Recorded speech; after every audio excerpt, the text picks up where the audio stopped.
Weather Service in Chicago has issued a severe thunderstorm warning for western Lee County in north-central Illinois until 6:30 p.m. At 5:32 p.m., a severe thunderstorm was located near Hoopo, or 17 miles southwest of Rock Falls, moving northeast at 50 miles per hour. Hazard, 2-inch hail and 60 miles per hour wind gusts. Source, radar indicated. Impact, people and animals outdoors will be injured. Expect hail damage to roofs, siding, windows, and vehicles. Expect wind damage to roofs, siding, and trees.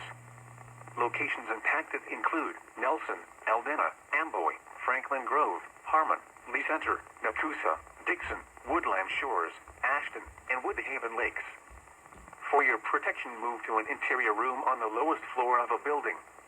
A tornado watch remains in effect until 10 p.m. for north-central Illinois.